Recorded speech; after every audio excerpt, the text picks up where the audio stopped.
कवर्धा के कुकदूर थाना क्षेत्र अंतर्गत एक गांव में 3 लोगों की जलकर मौत के मामले में पुलिस ने आज बड़ा खुलासा किया है। पुलिस ने खुलासा करते हुए कहा कि यह कोई हादसा नहीं था, बल्कि सुनियोजित तरीके से एक ही परिवार के 3 लोगों की हत्या कर उसे दुर्घटना बताने का प्रयास किया गया है। मामले में कवर्धा एसपी डॉक्टर अभिषेक पल्लव ने खुलासा करते हुए बताया है कि 14 आरोपी गिरफ्तार हुए हैं, जिसमें से एक नाबालिग है। सुनिए क्या कहते हैं डॉक्टर अभिषेक पल्लव, क्या था पूरा घटनाक्रम। 14 जनवरी को नगरा डबरा कुकदूर थाना क्षेत्र में एक गांव है, वहां पर देर रात सुबह जो है 3 पति पत्नी और बच्चे की जली हुई हालत में डेड बॉडी मिली। पत्नी और बच्चे की बॉडी पूरी तरह से जल चुकी थी, हड्डी बन चुकी थी। जो पुरुष की डेड बॉडी थी उसका पोस्टमार्टम कराया गया, उसमें जल के मरने की बाद एंटीमार्टम बर्न आया।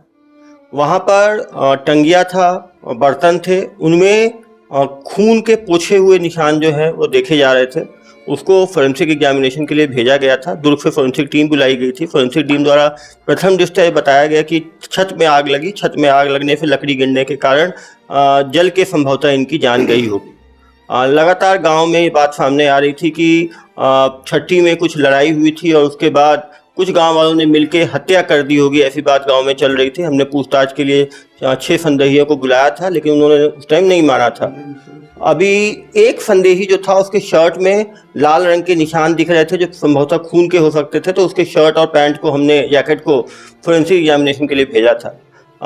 कल फोरेंसिक की जो रिपोर्ट आई उसमें जो संदेही था उसका ब्लड पॉजिटिव पाया गया शर्ट के ऊपर, जो बर्तन और टंगिया में ब्लड पॉजिटिव पाया गया। जो पड़ोसी थी उससे जब दोबारा स्टेटमेंट लिया गया तो उसने माना कि रात में 2 बजे जब वो टॉयलेट करने गई थी तो उसने बचाव करके बात सुनी थी। पूछने पर कि उसने पहले ऐसा क्यों नहीं बताया, तो उसने बताया कि वो डरी हुई थी कि 15-20 लोगों ने मिलकर किया है तो वो हमें भी नुकसान कर सकते हैं करके वो बात छिपा रही थी। वो क्योंकि लगातार नेतागण वहाँ आ रहे थे तो काफ़ी डरा हुआ परिवार था वो। कल उनके चश्मदीद के बयान के आधार पे जलती हुई हालत में आग लगने पे 6 लोगों को उसने पहचाना था। उन 6 लोगों को बुलाया गया, उन लोगों ने जुर्म में अपनी बात कबूली और उनके बयान के आधार पर 8 और लोगों को गिरफ्तार किया गया। टोटल 14 लोगों को गिरफ्तार किया गया है, जिसमें एक नाबालिग है। निश्चित रूप से जो उनसे पूछताछ से मालूम चला कि उसका प्रॉपर्टी डिस्प्यूट एक के साथ था, कब्जे की ज़मीन थी, उसको लेके उनका छठी में विवाद हुआ था और उसके बाद ये लोग आके पहले वहाँ पे विवाद हुआ उनका, उसका टंगिया से हमला करके इनको मूर्छित किया गया और उसके बाद जिंदा हालत में इनको आग लगा के घर छत के ऊपर इनको जो है जला के इनकी हत्या कर दी गई। तो निश्चित रूप से पहले हत्या की गई, उसके बाद एविडेंस को टैंपर करने की कोशिश की गई, उसके बाद दहशत फैलाने की कोशिश की गई। तो इसमें जो है इन 14 लोगों को जो है गिरफ्तार किया गया, माननीय न्यायालय में पेश किया जाएगा।